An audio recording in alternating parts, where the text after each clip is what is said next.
Fala aí pessoal, sou Jorge Nicola, bem-vindos a mais um vídeo do canal. Sempre bom ter vocês por aqui, sem perder tempo, pedir para deixar like, se inscrever no canal e ativar as notificações.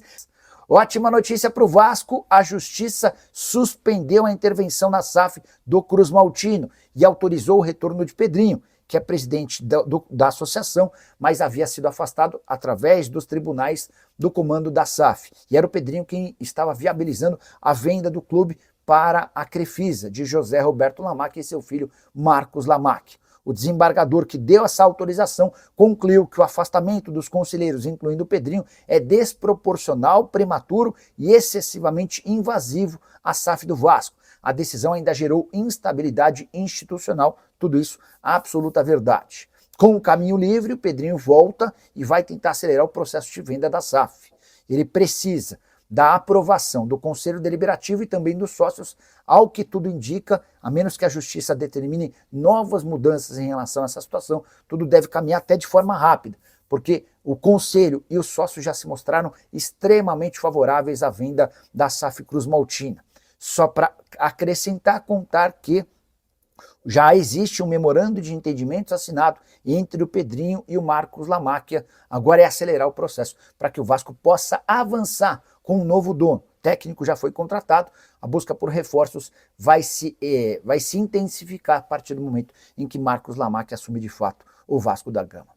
Devolve os poderes do Conselho de Administração. Pedrinho volta, Felipe também e Cristiano Campos. Então o Conselho de Administração reassume a SAF do Vasco imediatamente. O que acontece com o interventor? O que acontece com a venda? Vamos abordar esses assuntos agora. Muda a chave totalmente do Vasco da Gama. O desembargador César Cury concedeu o efeito suspensivo, ou seja, cassou a liminar que tirava o Conselho de Administração, Felipe Elias, o Cristiano Campos e o Pedrinho, que é o presidente do Vasco, do Conselho da SAF, reconduz o trio ao comando da SAF do Vasco da Gama, retira o interventor, as decisões tomadas por ele estão mantidas, mas daqui para frente, e é imediato o resultado, o efeito, está fora o interventor. Volta ao comando original, como estava sendo feito. Algumas ressalvas estão prescritas nesta decisão do desembargador, que é acima do juízo, né? Como, por exemplo, a venda vai seguir para Marcos Lamarque e tenho certeza que agora será acelerada, porém, com as informações passadas ao juízo, em especial o juízo de recuperação, né? A recuperação judicial que o Vasco está passando com mais informações, mais celeridade nas informações em relação ao Conselho Fiscal, ao diretor financeiro, à Assembleia que tem que ser realizada. Alguns prazos foram dados pelo desembargador. Mas a notícia de agora é essa, torcedor. É a bomba que explodiu no Vasco nesta sexta-feira à noite. Aliás, rapaz, sexta-feira à noite, não é sábado, não é domingo, é na sexta-feira à noite que explodiu essa informação.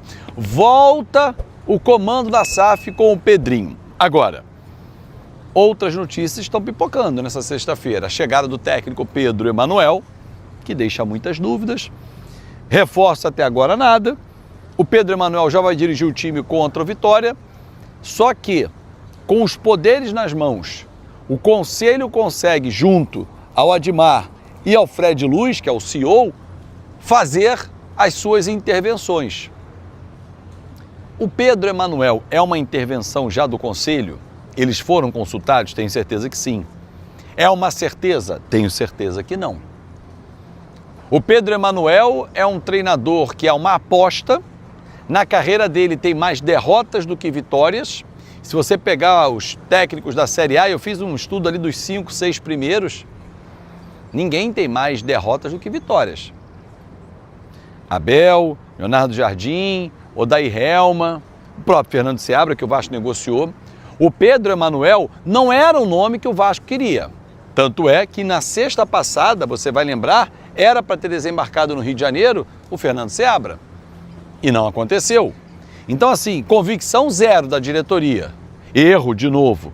Que, aliás, no futebol há muitos erros da diretoria, incluindo o Pedrinho, incluindo o Felipe, não o Elias, o Felipe Loureiro, que é o diretor técnico, incluindo o Admar. Há alguns erros. Mas a notícia fora de campo, na minha avaliação, restabelece a ordem. Primeiro, porque não houve o amplo direito à defesa, não houve a caneta pesada para tirar, houve um movimento estratégico de quem quer tumultuar o Vasco da Gama, houve um movimento de retardar a venda, houve um movimento, sim, de atrapalhar essa próxima janela, só que quem está jogando assim, ó, entendeu? E há quem tenha perdido em casa, hein? Mas enfim. Torcedor vascaíno, o que esperar agora? Essa é uma decisão muito importante no momento em que o Vasco precisa virar a chave. Eu vou rogar, né, para que o Vasco tenha dias melhores, que essas águas aqui do Rio Uds, que tem me acompanhado no nosso cenário aqui, no nosso canal Fanático Vascaíno, tragam essas águas aqui tranquilidade para a nossa nau, para a nossa caravela, porque o Vasco merece, o vascaíno merece. Chega, né? Chega. Já deu, né? Quem queria tumultuar, eu acho que já conseguiu o holofote, já teve o nome divulgado. Chega, né? Vamos parar com essa porra, né? Vamos deixar o Vasco ser o Vasco dos vascaínos e não de meia dúzia que quer sentar a bunda na cadeira. Hoje está o Pedrinho, amanhã está o João, amanhã está o Antônio. Vamos torcer pelo Vasco. Chega! Chega de ter que recorrer ao judiciário. O próprio desembargador falou isso.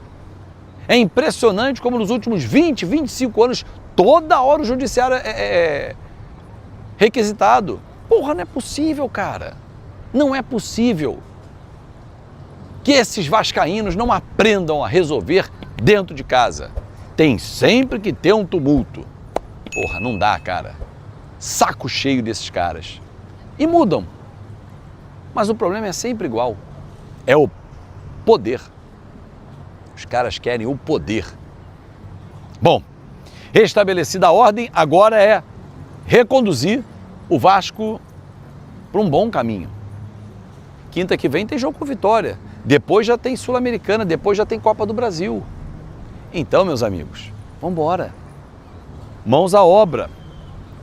Boa sorte nas escolhas. Pedrinho, a escolha do Pedro Emanuel me deixou, ó, com a pulga atrás da orelha aqui, ó. Tá aqui, ó. Aqui atrás. O cara tem mais derrotas do que vitórias. E eu desafio algum torcedor do Vasco ou algum cagador de regra aí pela internet a ter visto 5 jogos dos times comandados pelo Pedro Emanuel. Mentira! Se alguém disser isso pra você, é mentira. Joga no chat GPT que você vai ver quem é o Pedro Emanuel, o jeito que ele gosta de jogar. Aí vão vir os cagadores de regra lá, ele gosta de jogar no 4-2-3-1, ele tem um esquema de transição em alta velocidade, às vezes ele varia para o 4-3-3, porque ele gosta das linhas mais próximas. Ah, vão cagar regra na casa do Carvalho.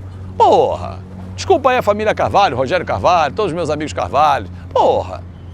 Ninguém conhece. É uma aposta. É uma aposta. Eu vou torcer muito para dar certo, mas o Pedro Emanuel é uma aposta. Ninguém conhece. E ele também não conhece o futebol brasileiro. Não conhece o futebol brasileiro. Ah, ele vai precisar de tempo para se adaptar. Aí não. Aí não pode. O tempo para se adaptar, ele não pode ter. Desculpa, Pedro Emanuel, seja muito bem-vindo ao Vasco da Gama, mas você não vai ter tempo para se adaptar, porque quinta tem jogo, no outro fim de semana tem jogo, depois já tem decisão da Sul-Americana, tem decisão da Copa do Brasil. Desculpa, tempo é uma coisa que você não vai ter no futebol brasileiro. Não sei se te contaram, você ligou para teus amigos, ninguém te contou isso, então eu te conto, tá? Pedro Emanuel, seja muito... Perdão. Pedro Emanuel, seja muito bem-vindo ao Vasco da Gama. Mas se você precisa de tempo, você veio para o lugar errado, porque aqui no futebol brasileiro não se dá tempo. Aliás, Pedro Emanuel, você conhece o futebol brasileiro? Tenho certeza que não. Ouviu falar, viu alguns jogos, o elenco do Vasco você não conhece. Eu posso te apresentar. Tem um goleiro muito bom, debaixo das traves é fantástico, sai mal do gol, não tem a saída de gol eficaz. Os nossos laterais estão cansados, os nossos laterais não são mais aquele apoiador. E se você gosta desse tipo de jogo pelo lado do campo, cuidado que esses laterais precisam acelerar o jogo, algo que eles não têm feito há algum tempo. A nossa zaga não é confiável. A nossa zaga, inclusive, faz gol contra. Não sei se você está sabendo. Não te informaram? Os nossos zagueiros gostam de fazer gol contra. Tem um que é muito bom, mas precisa estar melhor acompanhado, que é o Robert Renan. Os nossos volantes, cara, tem um fantástico. Torceu o tornozelo, tem problema de tendinite, que é o Thiago Mendes. Enfim, esse é o capitão, esse é o cara para você colar. O Barros tem futuro. Tô só te ajudando, Pedro Emanuel. Vai na minha. O Rojas, acorda esse cara. Ele tem talento, mas é um talento desperdiçado nesse momento. E no ataque, meu amigo, tá feia a coisa. O Andrés Gomes quer ficar, não sei, tá voltando da seleção colombiana, onde teve uma participação muito fraquinha na Copa do Mundo. O Spinelli, vai meter gol ou não vai? Brenner? São os presentes que foram deixados pelo Fernando Diniz. Do lado direito, quem é que joga? Rinestrosa? Nuno vai jogar? Você vai acordar esses caras? Se você acordar e fizer um grande trabalho, ó, eu vou aplaudir. Mas você vai ter muito trabalho pela frente. Não sei se te contar a verdade, mas eu tô aqui para trazer verdade para você, Pedro Emanuel. Seja bem-vindo ao Gigante. E Pedrinho, vambora. Vamos voltar a comandar a SAF aí e botar o Vasco no rumo. Porque é isso que o torcedor espera. E chega de justiça, né? Saco cheio de justiça. O torcedor não aguenta mais. Forte abraço, excelente fim de semana. E aí pessoal, beleza? Não se esqueçam de se inscrever no canal, deixar o seu like e ativar o sininho das notificações. Um forte abraço, até o próximo vídeo com mais informações sobre o Vasco da Gama. Tamo junto!